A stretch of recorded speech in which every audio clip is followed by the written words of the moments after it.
a interrogar, empecé a tener clases, empecé a leer literatura francesa y me di cuenta que era un fenómeno antiguo, que era un fenómeno histórico. Y bueno, por ahí me antojé entonces a comenzar a investigar este tema, ¿no? Con respecto a lo que me preguntas, pues comenzaría con un concepto muy específico, pero que iré ampliando a propósito de las imágenes que vamos a ir mostrando a la audiencia. Pues, ¿qué es una tienda departamental? Es una casa comercial, ¿no? Que para el caso mexicano aparece en el paisaje urbano hacia finales del siglo XIX, como bien lo mencionaban, y que de manera planificada tiene una división por departamentos o tiene una división por espacios donde se presenta una venta de mercancías particulares. Esto, digamos, a grandes rasgos es una tienda departamental, pero tiene mucha más sustancia, porque primero esas tiendas no aparecieron por generación espontánea, muchas de ellas fueron producto de una transformación desde mediados del siglo XIX, cuando aparecieron como cajones de ropa, luego fueron creciendo hasta convertirse en estos grandes almacenes, por un lado. Y por otro, en la publicidad de la época, curiosamente, Aldo, no se habla de tiendas departamentales, sino de grandes almacenes. Es más recurrente encontrarlo así. Yo, asumo que tiene que ver también con esta traducción directa del francés, del Grand Magasin, por un lado, y por otro, creo que también este aire de gran almacén le daba un elemento de distinción a estos espacios modernos, ¿no? Entonces, bueno, podemos definir esta tienda como para seguir sumando al concepto como, como espacios modernos que pretendían distinguirse de negocios tradicionales. No sé si, pues, si podemos ver el plano. Eh, yo no estoy viendo las imágenes, entonces no sé. Sí, ahorita se proyecta la segunda imagen. Ahora, ¿cuál es el primer gran almacén que se instala, que se abre en la Ciudad de México? El primer gran almacén de la Ciudad de México es el Palacio de Hierro, que se inaugura en 1891.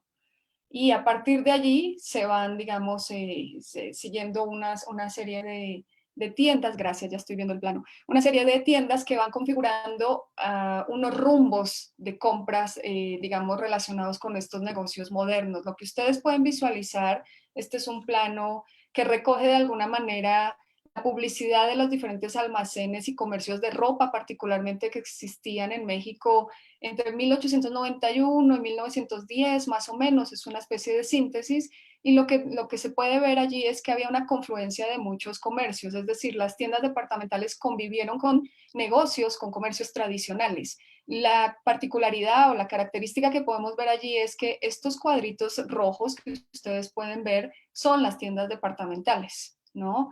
Si ustedes se fijan, pues son tiendas que están ubicadas estratégicamente cerca del Zócalo, configurando una especie de rumbo de compras de lujo. Entre más alejado del primer plano, de las primeras calles del Zócalo, los negocios se van volviendo, digamos, más sencillos y muy dirigidos a sectores populares. Acá lo interesante es evaluar cómo en el mismo espacio del centro histórico, que es nuestro sujeto de estudio la noche de hoy, confluían diferentes comercios. Si podemos ver la diapositiva siguiente, podemos ver los contrastes. Esta era una sombrerería tradicional de la época, que como ustedes se dan cuenta, pues tenía, digamos, este mostrador inicial que hacía que la mercancía estuviera separada de los compradores. Y bueno, estaban estos personajes que estaban dispuestos a atender al público. En la siguiente podemos ver este cambio abismal de este comercio tradicional a este tipo de comercios que van a impactar justamente no solo en la arquitectura, sino en los hábitos de consumo de los habitantes de la ciudad. Este es el centro mercantil, actualmente Hotel Ciudad de México, allí en el Zócalo, y lo que vemos es, sobre todo se nota en la siguiente diapositiva, este cambio en los espacios, ¿no? Entonces pasamos de tener espacios donde las mercancías estaban totalmente separadas del consumidor a este tipo de espacios. Este es el interior del centro mercantil, donde vemos espacios modernos que siguen además unos preceptos de higiene, de que están bien ventilados, bien iluminados, y la mercancía está al alcance de las manos de los consumidores. Esto es, digamos, parte de las apuestas que hacen estas tiendas departamentales en la época. Finalmente, en el plano transversal que pueden ver en en la siguiente imagen, es muy interesante ver cómo había una atención, y esto hace parte como mucho de este pensamiento moderno de progreso de la época, cómo se dividían las tiendas. Este es un plano transversal de las fábricas universales. Si se dan cuenta, la planta baja y el primer piso estaban destinadas a la venta al menudeo, que son, digamos, lo tradicional que conocemos, y las partes más altas estaban también dedicadas a los negocios, a la venta al por mayor, que luego hablaremos de ello. Algunas tiendas tenían talleres y, como lo mencionaba Paulina en su introducción, también habían algunas tiendas que tenían las habitaciones para los propios empleados de las tiendas. Entonces, bueno, esto a grandes rasgos es un poco el impacto que tuvieron inicialmente estas tiendas, ¿no? Este centro mercantil, tenemos el dato de quién es el arquitecto que lo diseñó?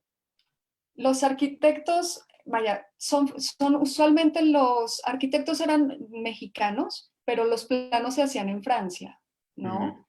Ahora, Usualmente eso es lo que se es hacía. lo que tú mencionas en tu investigación, o sea, cómo se espejeaba con la arquitectura de estas tiendas departamentales en París, ¿no? Pero con una opulencia aún mayor en las versiones mexicanas.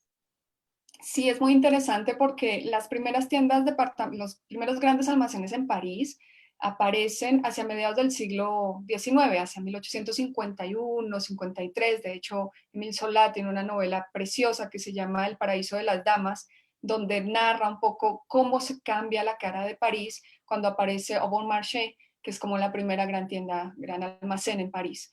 Y bueno, justamente la apuesta es por este tipo de espacios amplios, lujosos, elegantes, iluminados, y sobre todo es el contacto directo con la mercancía fue algo que marcó mucho la experiencia del consumo. Ahora, con respecto a la división de los espacios, por ejemplo, el Palacio de Hierro cuenta en algunas de sus fuentes que los planos fueron realizados por arquitectos que participaron en la construcción de la Torre Eiffel.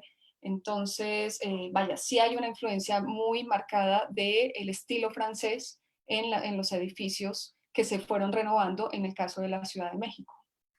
Ahora, como dices, que narra Solá en su novela, cómo cambia la cara de la ciudad, pero en particular la movilidad de las mujeres se transforma a partir de estas tiendas departamentales por el tiempo que pasan en estos lugares, por los servicios que se les ofrecen, ¿no? Restaurantes, cafés, y se convierte en una actividad, por supuesto que para esa clase alta, pero ¿cómo se modifica la vida de las mujeres a partir de estas tiendas? Ay, es muy interesante porque, como lo podemos ver en el plano siguiente, el lugar, este espacio comercial que antes veíamos con detalle, ¿no? Con esta convivencia de diferentes comercios, lo podemos ver aquí.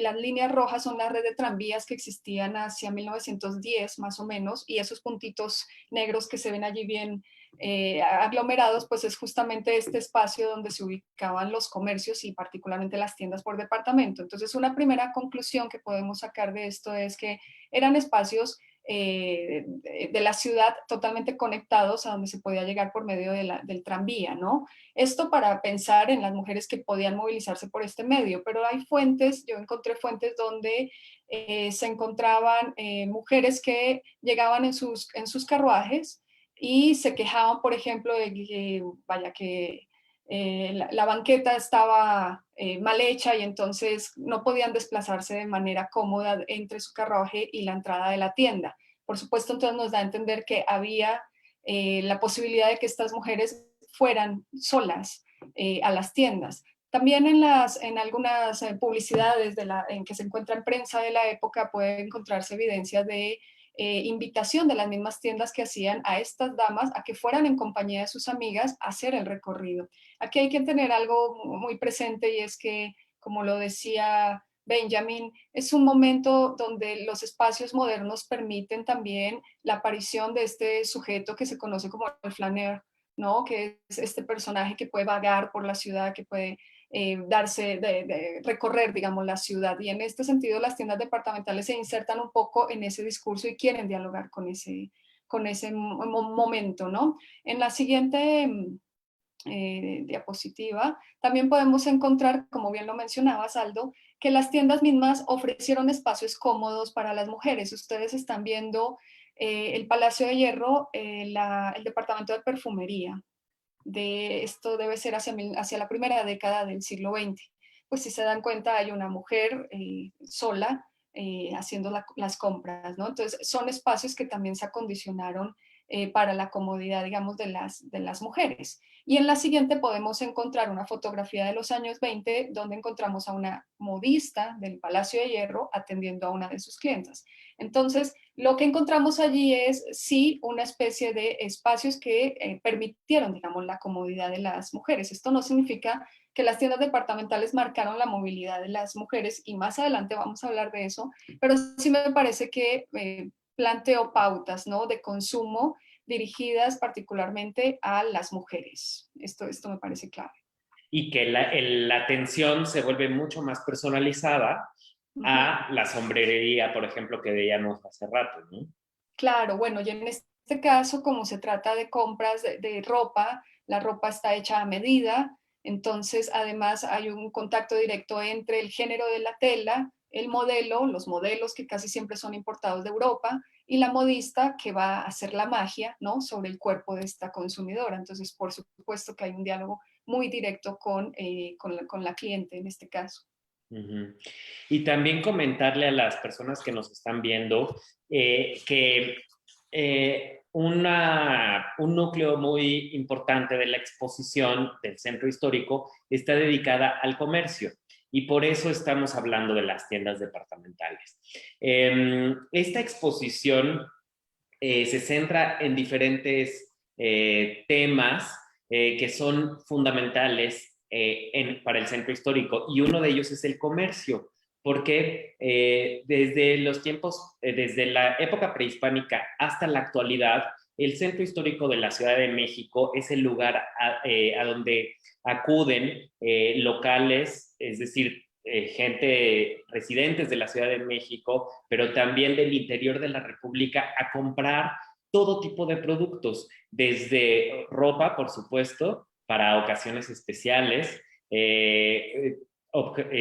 herramientas, por supuesto, todo lo que tiene que ver con eh, chucherías, souvenirs, pero todo lo necesario se encuentra en el centro histórico, todo lo necesario, digamos, para de consumo. Entonces es muy interesante cómo el centro histórico se convierte en el lugar en donde uno lo encuentra todo, ¿no?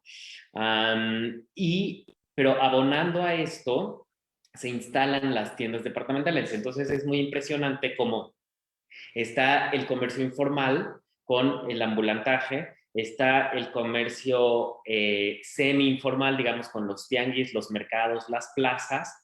Está el comercio formal con estas sombrererías, rebocerías, abarrotes, y también están las tiendas departamentales. Entonces, para todas las clases sociales conviven en un solo lugar, ¿no?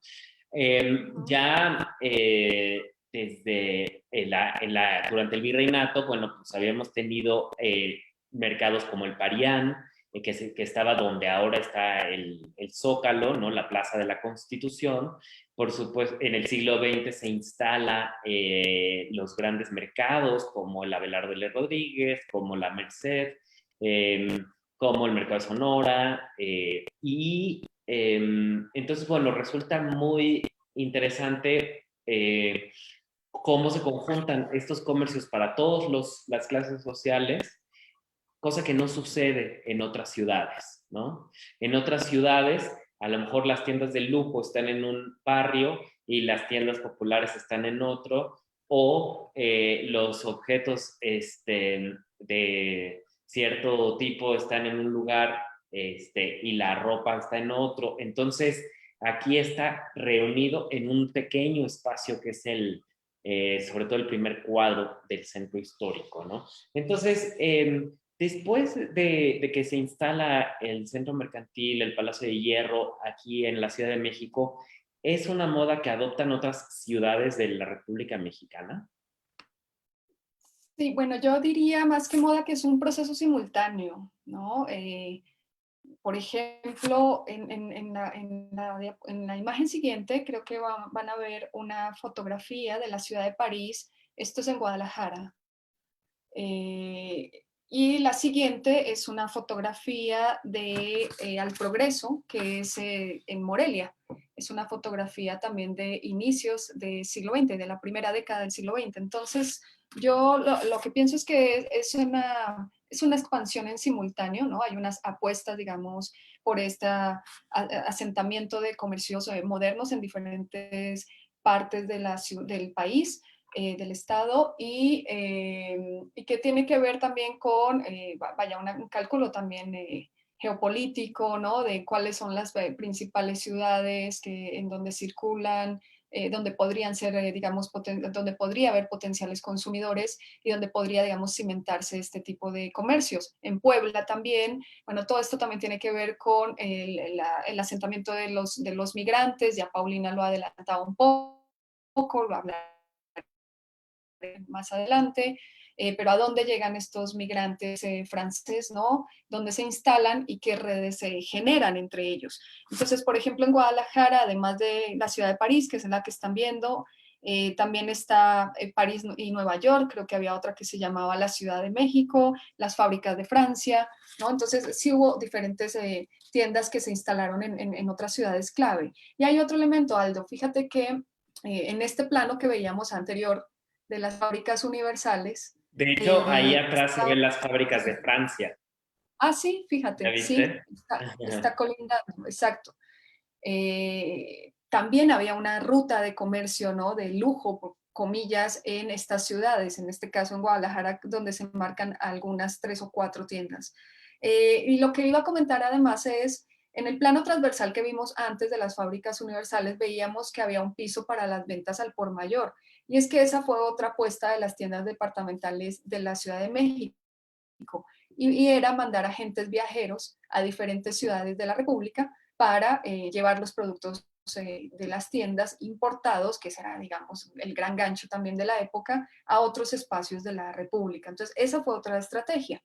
Y solo para cerrar este punto, Aldo, es algo bien interesante porque comentaba yo que parte de mi curiosidad por este tema es que en Bogotá yo no había visto esto en ese momento. Vaya, luego incluso mencionaste ahorita a Enrique, que ha trabajado un poco el tema para el caso bogotano, pero también lo encontré para el caso argentino y para el caso chileno por esta época, ¿no? Entonces también se está presentando este fenómeno en otras ciudades de Latinoamérica que me parece importante rescatar y que también, digamos, presenta, por supuesto, características particulares, por ejemplo, la migración en Argentina, una influencia inglesa que parisina. No obstante, tienen apuestas muy similares en los procesos por modernizar las ciudades y por generar este tipo de comercio de grandes almacenes en las ciudades capitales, en Santiago y en Buenos Aires. Entonces, sí fue un fenómeno, digamos, que se expandió entre finales del siglo XIX y principios del siglo XX en varios lugares.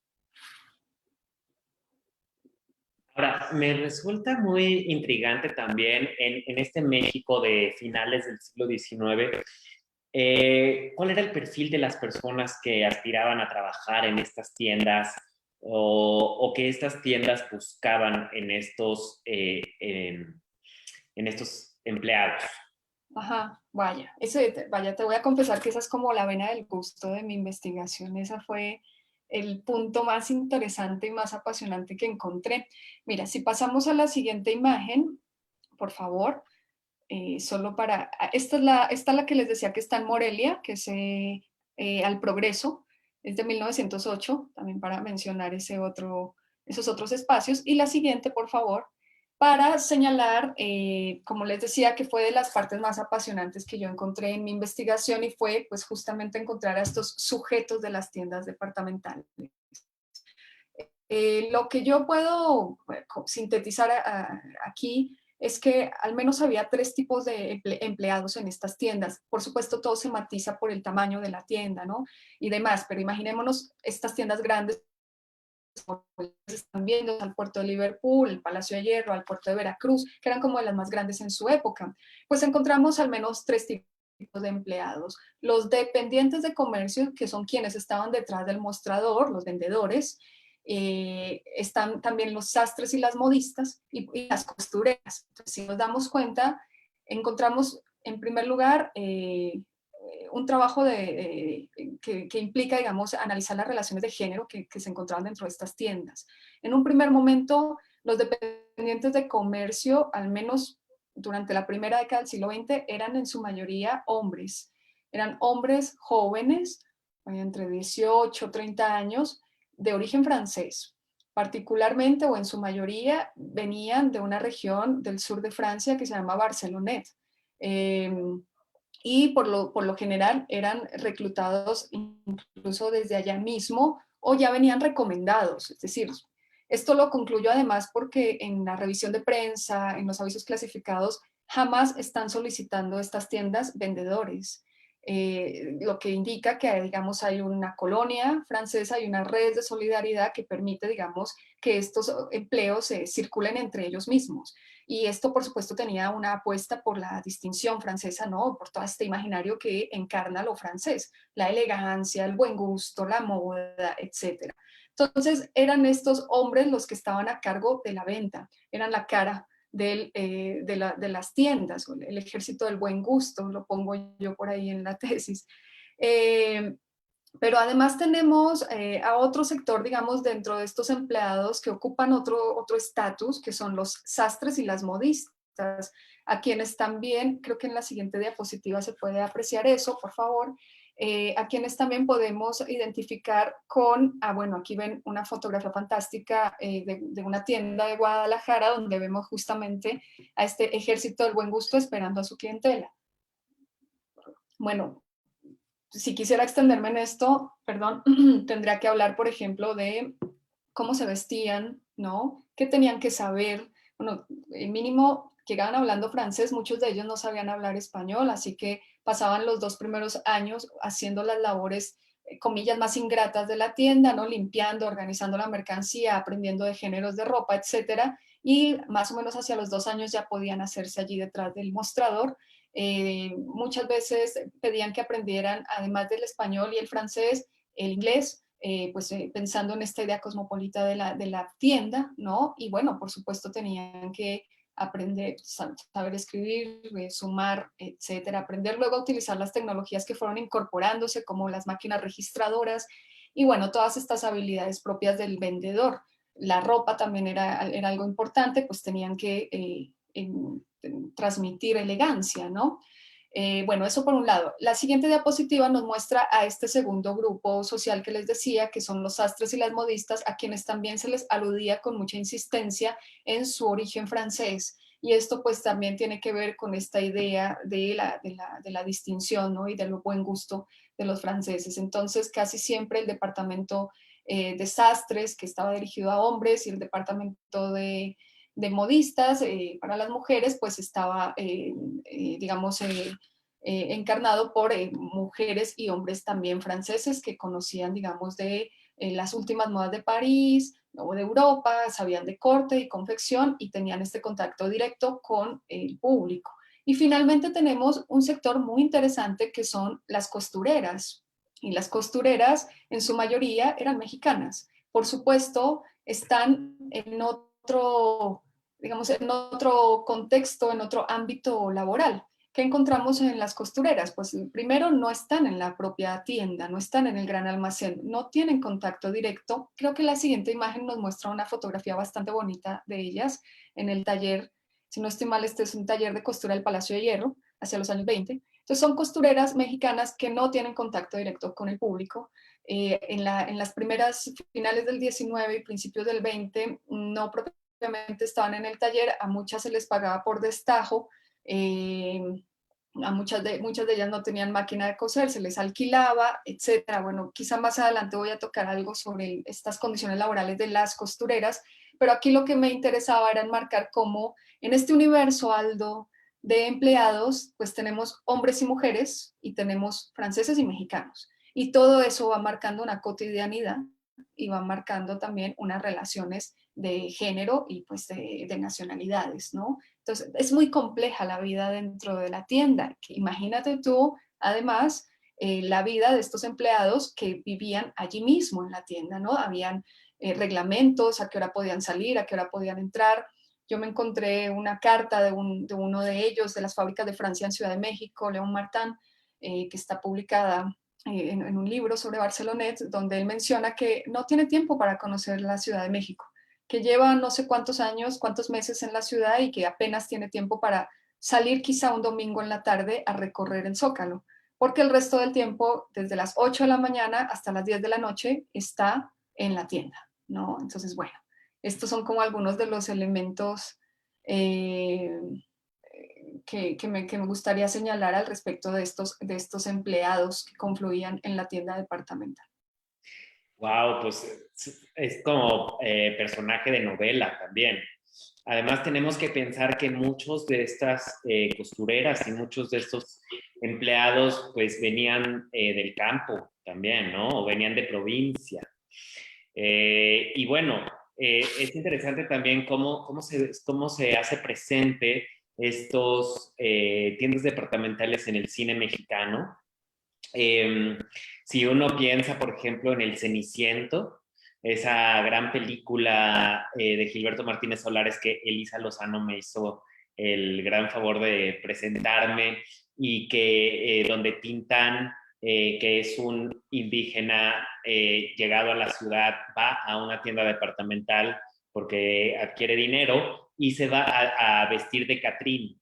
Entonces, esto tiene que ver con este ejército del buen gusto que tú mencionas, que me encanta el mote, porque también para esta ciudad, estas tiendas departamentales era un espacio de refinamiento, de civilización, ¿no? De hacerse pues, sofisticado, ¿no? Pero para muchos personajes, como en el caso de Tintán en El Ceniciento, resulta un disfraz, ¿no? Resulta un disfraz ponerse ese traje de 3 piezas, el sombrero de copa.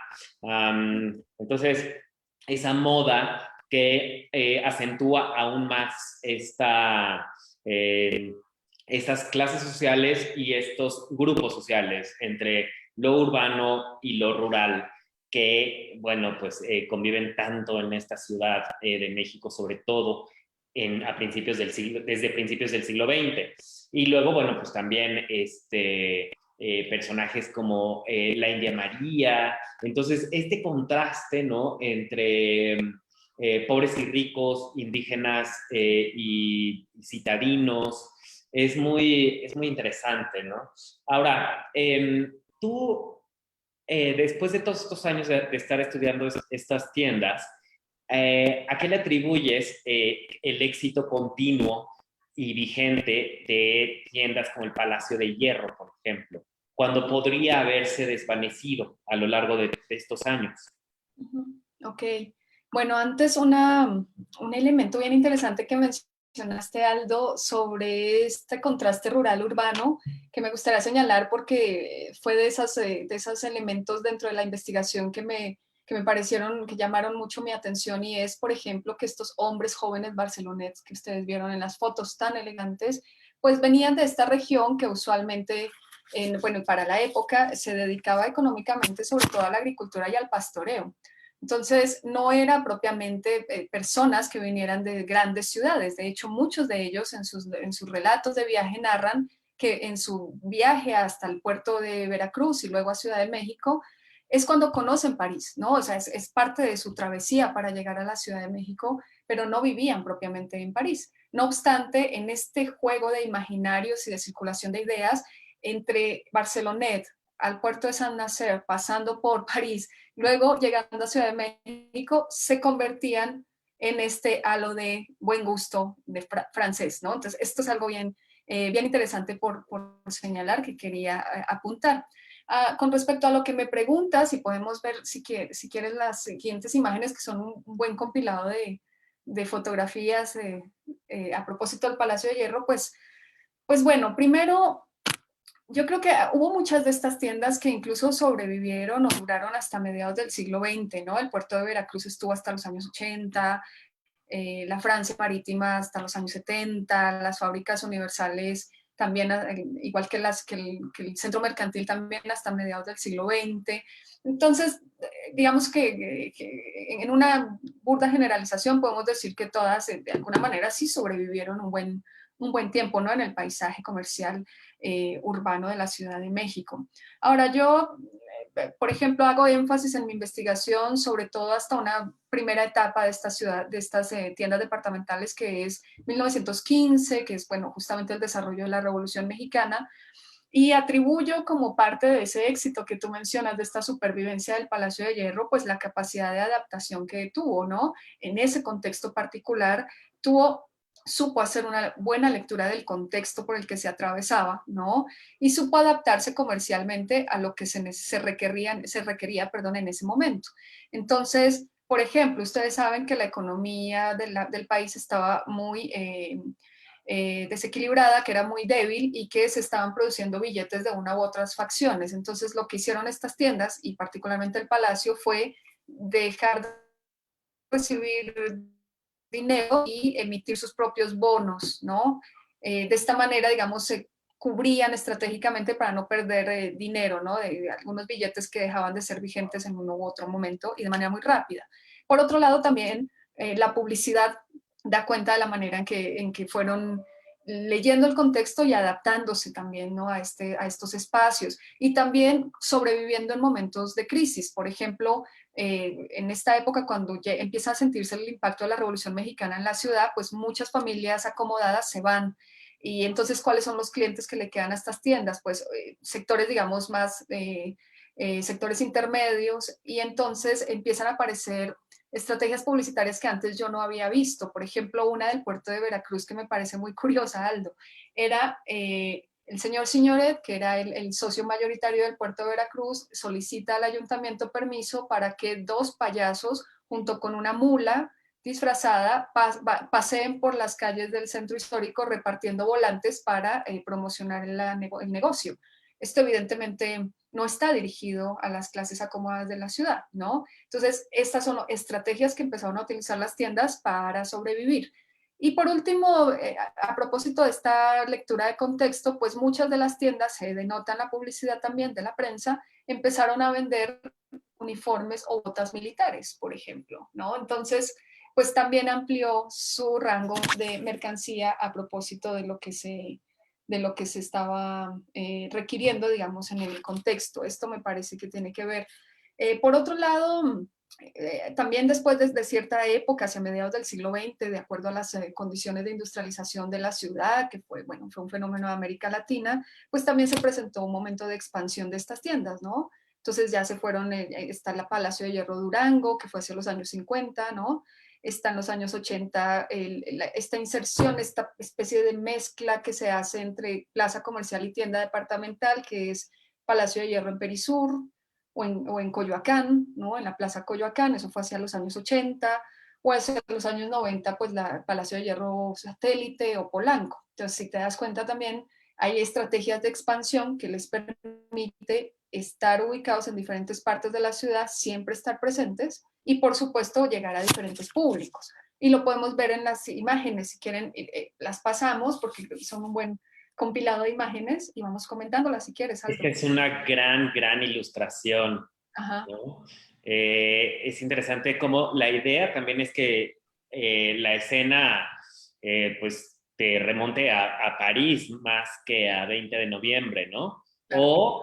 O también de cómo, de cuán franceses somos, ¿no? Qué cosmopolita. Es una fotografía, es una publicidad a propósito de la reinauguración del edificio del Palacio de Hierro. Entonces, bueno, sí. Perdón, Cristina, que interrumpa. Tengo aquí una pregunta que nos hace Pilar García. Sí. A ver si nos apoyas, por favor. Nos dice que muchas de las fotos tienen las iniciales MDLV, a qué Sí, archivos se refieren. Y nada más aprovecho para darle las gracias a Scarlett Galindo por tu comentario. Y si nos puedes apoyar con esa información, ella nos hace un comentario en Facebook sobre sus tíos y que estaban revisando el caso de los condominios Sears, en donde vivían trabajadores.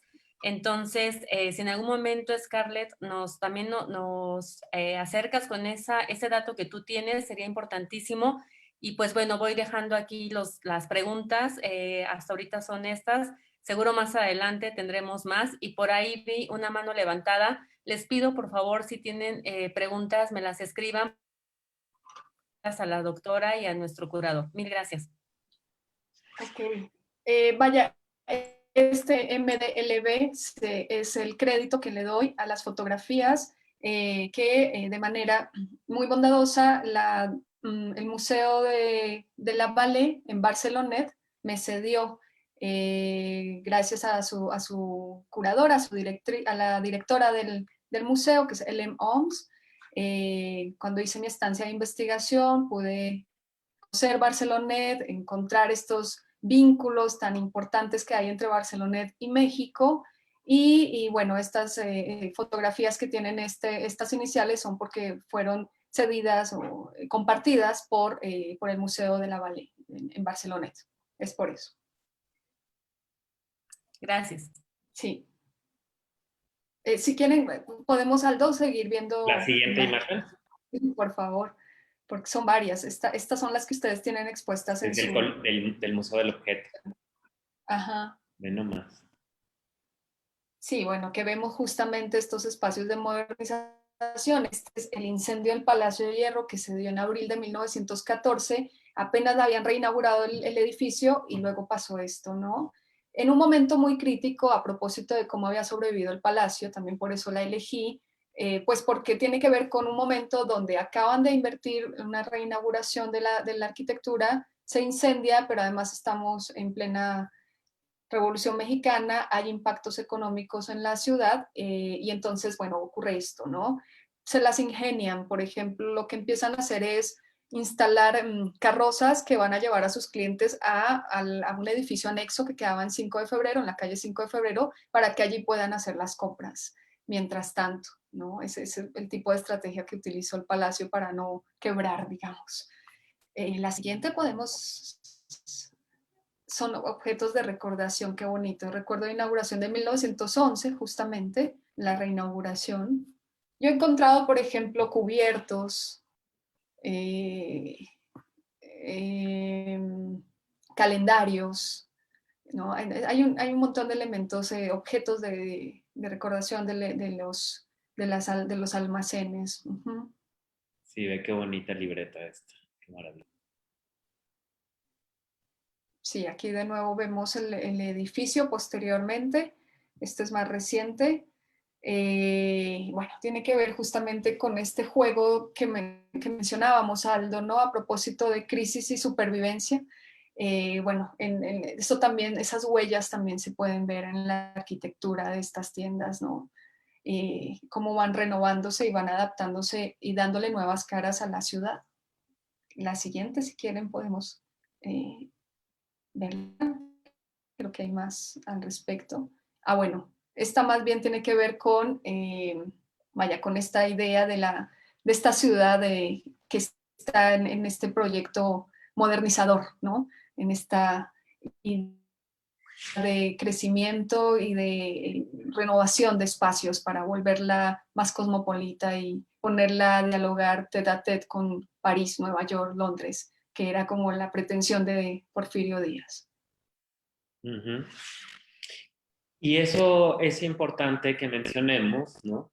De la atracción, o vamos a decir, la iniciativa y el atraer a estos empresarios franceses, pues es de Porfirio Díaz, ¿no?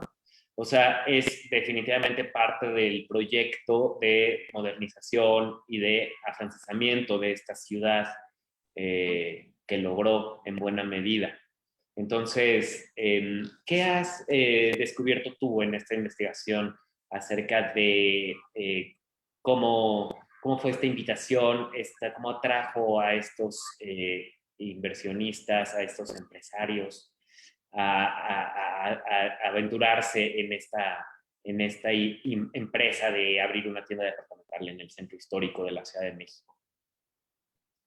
Sí, es bien interesante porque, vaya, estamos hablando del caso de Ciudad de México, pero como yo lo comentaba anteriormente, se trata también de un momento del contexto histórico, ¿no? Es decir, hay una apuesta por el progreso, la modernización, la ampliación de las ciudades en diferentes partes de América Latina, con matices propios, por supuesto, ¿no? Les comentaba que en Santiago de Chile también se presentó este proceso de impulso modernizador, igual que en Buenos Aires. Tiene que ver mucho con esto que mencionas, Aldo, de la fuerte influencia de migrantes extranjeros, europeos particularmente, ¿no? Entonces, esa es una buena característica que habrá que señalar. Hay otros como reflejos de este proyecto modernizador, de progreso que podemos señalar al respecto. Por un lado, pues lo espacial, que ya lo hemos venido repitiendo desde los planos incluso, ¿no? Y es que hay una apuesta de transformación de una ciudad conventual a una ciudad moderna. Y esta ciudad moderna implica pues echar abajo todos estos espacios pequeños, oscuros, vacíos, ¿no? E inspirarse a partir de esta renovación haussmanniana, por ejemplo, en París, en espacios amplios, ventilados. Todo esto además dialoga bueno, con estos discursos sobre higiene, sobre embellecimiento de la ciudad, que se reflejan de alguna manera en estos comercios grandes, de los grandes almacenes. Por otro lado, hay otro reflejo de esta modernización y es los hábitos de consumo, que el ir de compras dejó de ser un trámite pesado a volverse un momento de ocio, ¿no? De ir a recorrer e incluso de poder ir a, no sé si aquí existe el verbo, pero en Colombia usamos el verbo vitrinear, ir a ver vitrinas sin tener que comprar nada, sin sentir la obligación de comprar nada, ¿no? Entonces también cambia un poco este concepto de ir de compras. Y hay otro elemento, Aldo, que no he mencionado, que resultó la maravilla para las tiendas departamentales francesas y luego se importó acá, que es el tema del precio fijo. Hasta antes de las tiendas departamentales, la tradición era más el regateo, ¿no? Entonces, ir y negociar directamente con el vendedor. Sobre todo en cajones de ropa, donde casi siempre quien atendía era también el dueño de la negociación. En este caso, la innovación fue poner precio fijo a las mercancías. Entonces, es muy interesante ver también cómo los tiempos de compra cambian y la manera en que se disfrutan las mercancías cambian con estas innovaciones.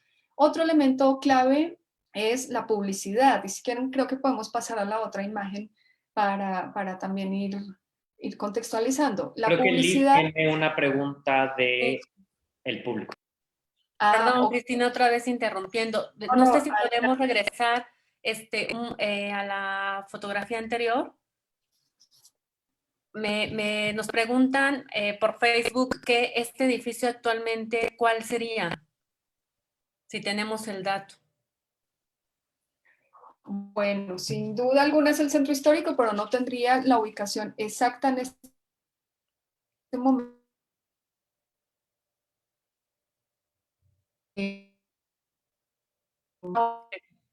Te cortaste un poco, Cristina. El dato específico. Hola, ¿me escuchan mejor? Sí, ahora sí. Ahí. Hola. Bueno, les decía que no tengo el dato específico de qué almacén estaba, qué parte del Zócalo es este espacio, ¿no? ¿Cuál cuadrante del Zócalo sería? Porque confluían varias negociaciones en el Zócalo y en sus alrededores, como lo pudieron ver en el plano. Así que bueno, vaya, alcanza a verse un poco grandes almacenes. Yo tengo la idea que es Veracruz. Por acá están diciendo que es el Casino Español. Vaya, tendríamos que entrar en debate, hacer un zoom a la imagen y saber El casino exactamente. más Pero Si alguien tiene el dato, por favor, pásenos el dato de la ubicación. estaría fantástico, sí, Bueno, Rodrigo porque sí, Hidalgo. yo tengo la idea que es el puerto de Veracruz, pero tendría que verificarlo. ok. Sí, sería una avenida muy amplia, como 5 de Mayo, una cosa así, ¿no? Ajá. Bueno, Ok, ajá. una más, tenemos aquí otra pregunta, nos dice Alejandro, ¿cuál es el papel de las inversiones de los barcelonetas? Bueno, es amplísimo. Es decir, los barcelones no solo tuvieron presencia en las inversiones de este tipo de comercios de grandes almacenes, sino también en industrias textileras, en Jalisco, en otros espacios de la República y también en los bancos, en la banca. Entonces, durante una época, durante al menos mediados del siglo XIX y principios del siglo XX, la presencia de las inversiones barcelonetas fue muy diversa y fue clave, ¿no? Fue importante para México y para, digamos, esta idea de progreso. Como les digo, tanto en inversiones en estos almacenes en diferentes partes de la República, como en la generación de industrias como Sidosa y otras, que ahora no tengo presente los nombres, en diferentes partes de la República y también en la banca. Entonces, sí tuvieron una presencia importante como industriales e inversores en el país. Y bueno, perdón, y eso también se refleja en Barcelonet. Es decir, en Barcelonet, si ustedes conocen la ciudad, que es pequeñita, el recorrido histórico que se hace es una invitación a conocer las casas de los barcelonets que vivieron en México, que son una especie de palacetes que ellos se hicieron en Barcelonet una vez pudieron regresar con sus inversiones, digamos, abundantes. Entonces, por eso yo les decía que hay un diálogo ahí, una circulación de ideas, pero también evidentemente una circulación financiera, ¿no? De un lado a otro. Ok, gracias. Y bueno, aquí ya Oscar nos comenta que este edificio es hoy el Gran Hotel de la Ciudad de México, pero entonces, Eduardo nos dice que no, que es el Palacio de Hierro de la Avenida 20 de Noviembre. Entonces, bueno, pues ahí está el debate. Muchas gracias. Y cierro este bloque con una pregunta nada más, perdón, y ya los dejamos continuar. Nos dicen que permítanme que están ya aquí el debate de todos los edificios. Perfecto. buenísimo. ¿Afectó la Segunda Guerra de Intervención a los negocios franceses? Ok. En mi investigación no llego hasta la Segunda Guerra Mundial, pero por ejemplo, podemos inferir, digamos, que a nivel general, digamos, sí hubo una afectación, no solo en México, ustedes saben, sino que en general en América Latina hubo una pretensión por generar, digamos, esta importación por, ¿cómo es? La ICI, el crecimiento económico a partir de la industrialización por sustitución de importaciones, era lo que iba a decir. Y bueno, yo creo que sí, en cierta medida afecta. Hay otros elementos también que empiezan a afectar el crecimiento o no de estas tiendas y es también la influencia extranjera a nivel cultural. Entonces, en esta primera época se encuentra una influencia cultural francesa, pero a partir de los años 20 y posteriores, la influencia del cine va a llegar más de Estados Unidos. Entonces, eso también va a cambiar la concepción de la manera en que se piensan estos comercios y también va a llegar la influencia de las plazas comerciales. Pero como ustedes lo notaron, estamos hablando del Palacio de Hierro y otras tiendas que habían sobrevivido, digamos, a lo largo del siglo XX, muchas de ellas justamente se expandieron después de la Segunda Guerra Mundial. Entonces, para denotar un poco este fenómeno en la larga duración. Los detalles, digamos, no los entraría a tocar aquí, digamos, de cómo afectó la Segunda Guerra Mundial, en particular a las tiendas, pero creo que esta visión general de la apuesta de la industrialización por sustitución de importaciones, de la apuesta también del gobierno del momento para la época, pues claro que afectan, digamos, las inversiones y ya los franceses están más de salida que asentados en la ciudad, ¿no? Hay otras influencias. Y bueno, a propósito de influencias, si puedo simplemente ya cerrar esta pregunta que me hacías, Aldo, a propósito de los reflejos de modernización, ¿no? Durante el porfiriato, pues hay otros dos elementos más que me gustaría mostrarles y es el siguiente, que es la publicidad, que también era una lectura de lo contemporáneo, vaya, era un aprovechamiento también de la tecnología del momento, ¿no? Entonces se utilizaban los faroles que estaban en las calles, luego las mismas tiendas departamentales quisieron hacer avisos luminosos al estilo de Las Vegas, por ejemplo, pidieron permiso al ayuntamiento para poder hacerlo. Existía un policía de letreros que salía por las calles a verificar que las tiendas, que las publicidades no tuvieran errores de ortografía, por ejemplo. Entonces sí se empieza a desplegar una especie de idea de embellecimiento de la ciudad que se relaciona también con esta idea moderna. Y la arquitectura también fue otro gancho publicitario de estas tiendas, como ustedes lo pueden notar aquí en estos tres membretes de las fábricas universales, del centro mercantil y del Palacio de Hierro. Ahora que veo esta foto del Palacio de Hierro, bueno, no, es que iba a No, el aventurarme que centro la imagen... mercantil, que sí es la foto Ajá, que estábamos viendo hace rato, ¿no? exactamente, parece ser que sí es la del centro mercantil ya vista desde este ángulo, pero pues, el debate puede seguir y me interesa las conclusiones del público. Pero bueno, entonces aquí también tenemos esta arquitectura también al que se le saca provecho. Y por último, algo súper rápido, las reivindicaciones laborales también son un reflejo de la modernización. Y aquí yo les decía antes que las costureras trabajaban en el Palacio de Hierro y pues para 1914 hubo una huelga de costureras del Palacio de Hierro, ¿no? Donde digamos que son el reflejo de una complejidad social increíble, ¿no? Entonces eran costureras que habían fundado un sindicato de costureras, que estaban afiliadas a la Casa del Obrero Mundial, que recibían apoyo de sus compañeros de sastres, camiseros, etcétera, etcétera, y que estaban pidiendo, reivindicando mejores condiciones laborales, entre otras cosas, que se les pagara mejor, que no se les cobrara por los hilos y que no se les cobrara por las máquinas de coser que a veces se les alquilaba. Entonces, bueno, esto también es un reflejo de la modernización del momento, digamos, que se está viviendo de cambio en la ciudad, ¿no? Con eso estaría. Ahora, hay otra cosa fascinante que Oye, es... Cristina, perdón que interrumpa, pero es que nos están llegando más preguntas, muchas preguntas también por Zoom, y estoy leyendo una que creo que tiene un poco que ver con este tema que hablas de las personas que trabajaban en los almacenes. Se las voy a leer, es de Marco Antonio González Ugalde.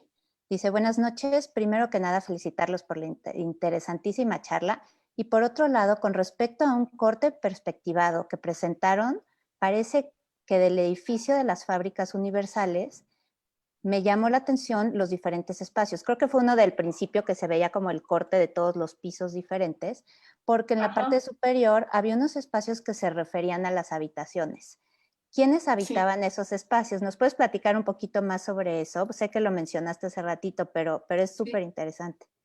Sí, es interesante y me permite también ahondar, Paulina, gracias, en este tema de las reivindicaciones laborales, porque las costureras hicieron sus reivindicaciones, pero en algún momento de la historia, hacia 1912, los dependientes de comercio también salieron a las calles a protestar por el derecho al descanso dominical.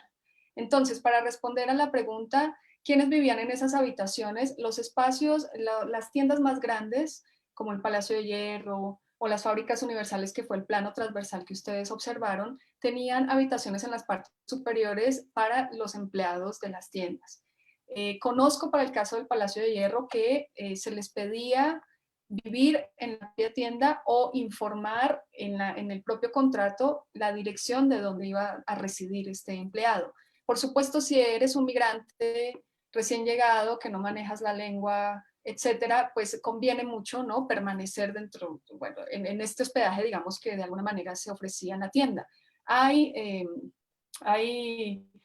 fuentes, testimonios donde se muestra que había una convivencia, ¿no? Entre estos empleados en las habitaciones, ¿no? Entonces, algunos, por ejemplo, que cuando llegaba alguien nuevo de Francia, de Barcelonet, como era un pueblo, entonces se reunían en la habitación para preguntar por sus familias y a la vez para darle tequila al recién llegado y mostrarle pues qué eran las tradiciones mexicanas, ¿no? Entonces, este espacio de la habitación se configura también como una especie de espacio de sociabilidad de estos empleados, ¿no? De pachanga. Un poco, sí. No sé Muy si bien. respondí. ¿Sí? Ok. Sí, y también tocaste un tema que nos está comentando Tamara Carrasco, que dice, la idea de que no salían de las tiendas, se refiere supongo a los empleados, es un poco contrastante con la imagen de bienestar que manejaba la misma. El trato hacia los trabajadores fue cambiando y ahí es donde hablabas tú, ¿no? De estas huelgas que hubo y ese tipo de cosas. Sí, yo encuentro un contraste, ¿no? Entre, por un lado, estas ideas modernas de los espacios, de los almacenes, y al mismo tiempo unas condiciones laborales que estaban más cercanas a la idea del arte, de lo artesanal, en el sentido que eran espacios donde se manejaban unas jerarquías, donde el más nuevo tenía que hacer las labores más ingratas, donde durante años en general no se recibía un salario, sino que pues estaba en entrenamiento, se le ofrecía hospedaje, comida, había restaurante en el propio almacén y ropa. Alguno de ellos en estos testimonios comenta que después de los 2 años, cuando le llega su liquidación, como por decirlo, pues se siente además afortunado que no le salió a deber al comercio, pero pues tampoco obtuvo una gran ganancia durante esos 2 años. Ahora, también hay otros relatos contrastantes de éxito, ¿no? De empleados que lograron convertirse socios de los comercios y luego socios mayoritarios de estos almacenes. Entonces, son historias variadas. Solo para hacer énfasis en esto que comentaba de las reivindicaciones, que es muy contrastante. Hacia 1912 empiezan a manifestarse estos empleados de comercio buscando el descanso dominical. Y es muy interesante porque la prensa los lee como empleados muy decentes. De hecho, hay un título que me recuerda mucho, siempre lo recuerdo mucho, que es Sonrientes, obsequiosos y corteses. Así salían a marchar los empleados de comercio, ¿no? Siempre reivindicando, digamos, este derecho al descanso, que, bueno, estos repertorios de protesta van cambiando también a medida que van, digamos, esta oportunidad. Entonces, de estos sonrientes, obsequiosos y corteses pasamos en algún momento a tensiones con los patrones, incluso a golpear a alguno que otro patrón que no cedía o a tirar piedras a los comercios, ¿no? Esto es, digamos, otro tema, pero lo interesante también es analizar la capacidad de agencia y de organización política que estos empleados también tenían, ¿no? No solo eran estos sujetos anónimos, ¿no? Sino también ellos en esa convivencia, en esas condiciones laborales, también tuvieron la oportunidad de construir su experiencia de clase, su experiencia identitaria y reivindicar su labor, ¿no?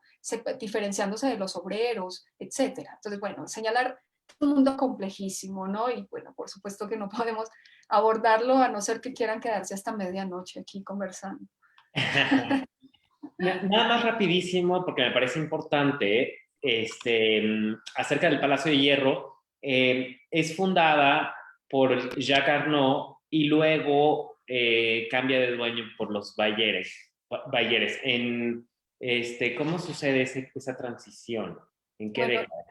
conozco el Messier Tron, era uno de los principales accionistas del Palacio de Hierro, y luego pasa a manos de Bayeres, pero fíjate que, Aldo, estos son procesos, digamos, posteriores de tipo, digamos, comercial, que exceden mi área de estudio, es decir, podría aventurar algunos elementos analíticos, pero prefiero no hacerlo porque podría pecar de inexactitud, ¿no? Con respecto al proceso mismo de la tienda. Entonces, sí, no. Sí, nada más señalar que eso, ¿no? Que pasa, Sí, cambia de manos. cambia de manos y por supuesto esto tiene un impacto también en la manera en que se proyecta, digamos, el almacén, en que aparecen eslogans nuevos, soy totalmente Palacio, por ejemplo, publicidades nuevas y otra apuesta también por la estética, ¿no? Es decir, hay apuestas distintas, ¿no? Lo francés empieza a ceder a otros tipos de modelos estéticos, esto sí es clave.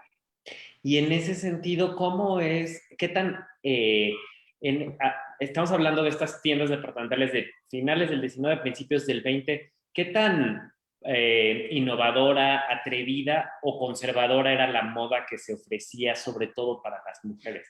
Ah, buenísimo. Sí, no sé si podemos pasar las imágenes. No sé si tenía. Ah, bueno, acá tenemos justamente una publicidad del Palacio de Hierro a propósito de moda femenina. Esto es haciendo alusión a la fiesta floral. Durante una época, las tiendas departamentales participaban de un desfile floral en abril para darle la bienvenida a la primavera y hacían carros alegóricos. Y además adornaban sus vitrinas con alusivas a la primavera. Este era un poco un elemento que se quería señalar al respecto. Y si queremos, si podemos pasar a la siguiente, por favor.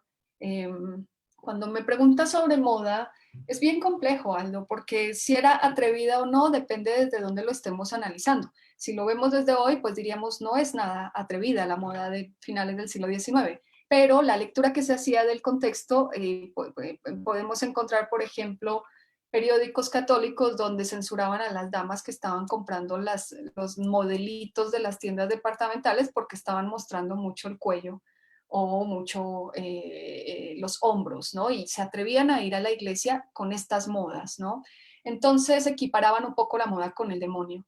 Entonces, por eso digo que es muy relativo lo de si es la moda atrevida o no.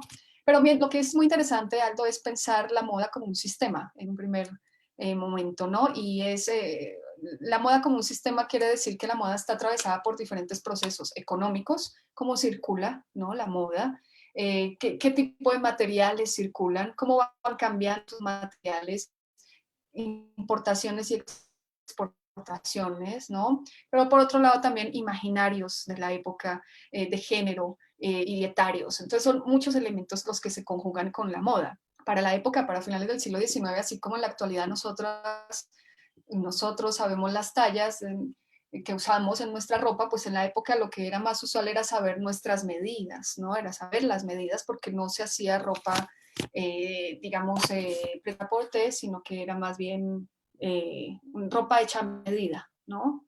Entonces es muy interesante porque esta que ustedes ven es una hoja de medidas que estaba adjunta a un folleto del Palacio de Hierro de más o menos 1910 que llegaba a las clientas del palacio, ¿no? Llegaba un folletito con todos los últimos modelitos y al final en la última página estaba la hoja de medidas para que pudieran hacer el pedido, ¿no?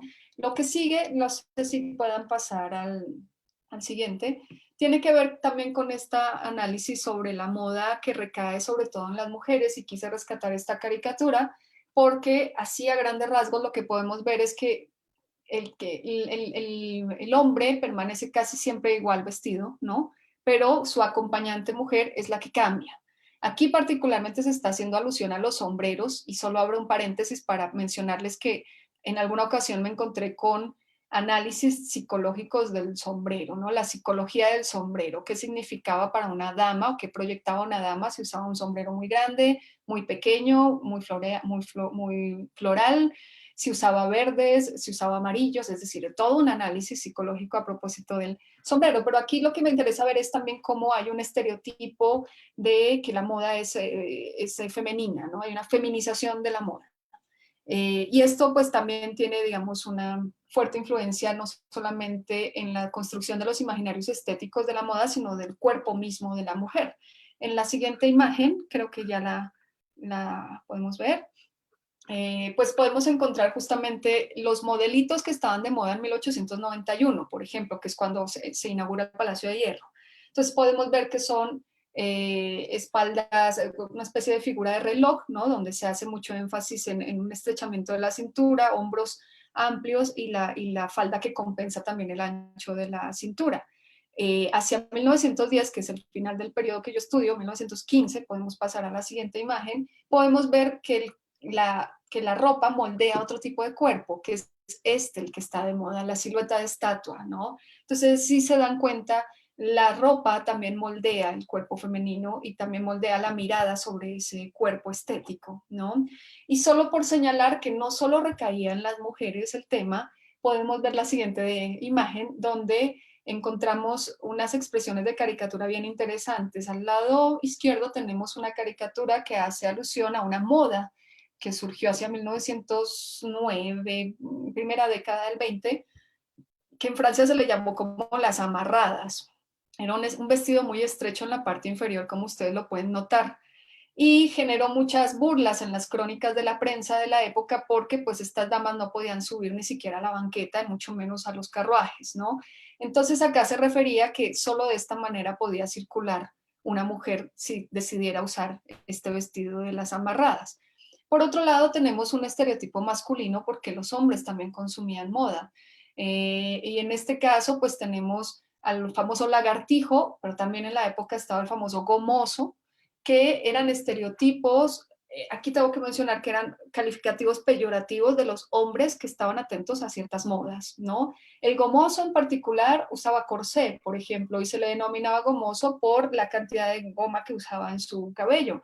En el caso de los lagartijos, encontré una descripción muy curiosa en el Imparcial alguna vez, que decía que los lagartijos se denominaban así porque justo estaban en los grandes ventanales de las tiendas departamentales tomando el sol y esperando a ver a qué mujer podían conquistar, ¿no? Entonces, bueno, aquí simplemente para relativizar también el tema de que la moda no solo era un Qué asunto divertido. femenino. Claro, y bueno, y que también tenemos a los pollos. Los pollos, exacto, estaban los pollos, que eran los que buscaban casarse, y también estaban las pollitas y las cotorras. Es decir, hay una fauna también dentro de estas denominaciones de la moda que circulan en la prensa, ¿no? Sí, también estos, Mm. lo que ahora es Avenida Madero, y que eran pues también espacios de ligue, ¿no? Como lo cuenta José Tomás de Cuellar en Chucho el Ninfo, por ejemplo, o en Ensalada de Pollos, como el Jockey Club, que es como lo que ahora es el Sanborns de los Azulejos, pues era un lugar, ¿no? Los lagartijos que buscaban mujeres o que buscaban otros lagartijos, ¿no? También. Entonces, es muy interesante este centro histórico como un espacio de socialización, tanto de venir a comprar como de venir a, pues, a ligar, a socializar. Y es mucho de estos espacios modernos de ver y ser visto, ¿no? Es este intercambio también de miradas que me recuerda un poco este cuento de Baudelaire a propósito de la familia de ojos, ¿no? Es esta familia que puede ver a través de los grandes ventanales de los edificios modernos. Entonces también es este juego de miradas, ¿no? Que configuran estos espacios modernos y que ponen en juego pues una serie de imaginarios estéticos que para la época podían o no ser atrevidos. Por eso te decía que depende mucho, ¿no? De la perspectiva. Exactamente. Y digamos, esta posibilidad para las mujeres de pasar tanto tiempo en una tienda departamental o de tienda en tienda, ¿no? Vitrineando, window shopping o chachareando, permitió una posibilidad también como de independizarse de cierta manera para las mujeres que lo podían, de la clase social que se les podía permitir, ¿no? Pero digamos un poco, pues sí, salir de sus casas, una especie de rebelión, pues mesurada. Uh-huh, uh-huh. Vaya, aquí no sé qué imagen sigue, pero creo que tengo una respuesta muy interesante si es la imagen que recuerdo que sigue, por favor.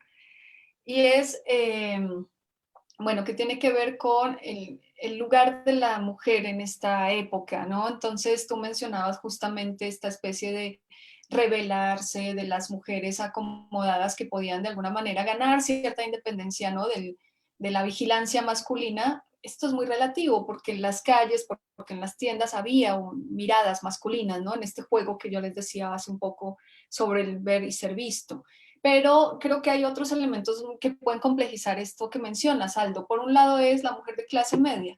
Esto es un recorte de prensa que se corresponde totalmente con una epígrafe que encontré en una manual de urbanidad de la época, no el de Carreño, creo que es el de si no es, donde se mencionaba que le recomendaban a las mujeres comprar género a cuadros porque luego podía reutilizarse, como lo podemos ver en la imagen que ustedes están viendo. Pero entonces esto tiene que ver con justamente esta economía doméstica que estaba en manos de las mujeres. Entonces, lo que yo puedo decir con respecto a lo que mencionas, Aldo, es que sí había una idea, una especie de reivindicación de las mujeres como consumidoras, y esto se fue asociando a las mujeres modernas. Y esto permeó no solo a las clases acomodadas, sino también a las clases medias, ¿no? Pero esto no tiene que ver solamente con el fenómeno de las tiendas departamentales y los espacios que ofrecían, sino también porque fue un proceso simultáneo de modernización donde hubo espacios laborales que se abrieron para las mujeres, ¿no? Las oficinas, las burócratas, etcétera. Y entonces estos espacios laborales también permitieron, digamos, otros consumos y otras proyecciones de esas mujeres en el espacio social, ¿no? Entonces es una conjugación de muchas cosas. Incluso estas resistencias que yo le mencionaba a propósito de la huelga de costureras, es un reflejo, ¿no?, de esos espacios que están en tensión y que están en negociación constante, ¿no?, entre la tradición, con este pensamiento paternalista, masculino, y la modernidad, donde se empiezan a abrir espacios para las mujeres. Creo que la imagen siguiente, no recuerdo cuál es la imagen siguiente, pero creo que reforzaba justamente, sí, esto que les mencionaba a propósito de estos diferentes espacios de acción sociales de las mujeres, y este contraste, Aldo, ¿no? Estas mujeres consumidoras de alta clase o de sectores intermedios, y también las costureras que desde abajo se están ganando un espacio. Es un momento muy interesante, digamos, en este proceso de modernización, donde se revelan un montón de sujetos, ¿no? No solo las mujeres, pero sí es interesante ver cómo las tiendas departamentales pueden relacionarse y dialogar con estos espacios de rebelión, por ponerlo entre comillas, sí. Wow, qué interesante. No, bueno, seguramente tenemos más preguntas, no sé, tanto en Zoom como en Facebook. Ahorita nos dirán Liz y Paulina. Pero me parece muy interesante cómo ese florecimiento que existe en la Ciudad de México, a pesar de las circunstancias, ¿no? Estamos hablando que cuando se abre el Palacio de Hierro, México era un país mayoritariamente analfabeta, Ujú. con una cantidad de ricos muy reducida y con una cantidad de pobres, o diría Patricia Armendáriz, la base de la pirámide, muy, muy, muy enorme, ¿no? Entonces, a pesar de eso, esa opulencia y ese poder adquisitivo está presente como para que haya este florecimiento, porque bueno, no es solamente una tienda departamental, sino todas estas que hemos mencionado. Exactamente. No sé si tenemos algunas otras preguntas por Sí, ahí. sí, justo tiene un poco que ver. Nos quedan ya muy pocos minutos, Cristina, pero me parece Ok. interesante hablar de este tema que nos comentan por acá, que dice, ¿cómo es esto de que llegaron estas tiendas departamentales tan grandes y donde se ofrecía de una manera muy diferente los productos, pero de alguna manera lograron subsistir hasta hoy en día a la par con todas las otros tipos de comercio que existen todavía? O sea, no llegaron a desplazar porque siguieron existiendo las sombrererías y siguieron existiendo las tiendas de abarrotes y de cinturones y las mercerías. Entonces, ¿cómo fue que se dio este fenómeno que pudieron y pueden seguir viviendo paralelamente estos centros tan grandes junto con las tiendas pequeñas?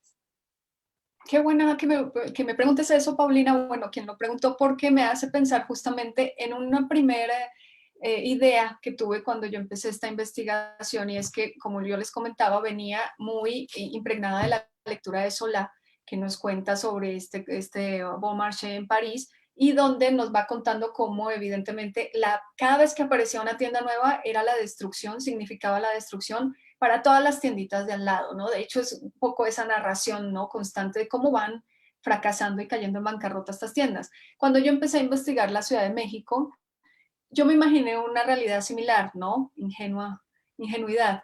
Entonces yo dije, no, claro, llegaron las tiendas departamentales y acabaron con todos los otros comercios. Y pues lo que terminé concluyendo, incluso con este plano que ustedes vieron al inicio de la conversación, es que había una simultaneidad de negocios.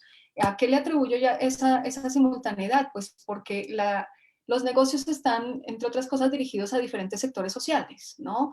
Es decir, lo que permite denotar el plano, entre otras cosas, es que hay rumbos diferentes para cada uno de los compradores. Eso hasta las primeras décadas del siglo XX. Luego la ciudad se fue expandiendo y pues se fue diversificando mucho más.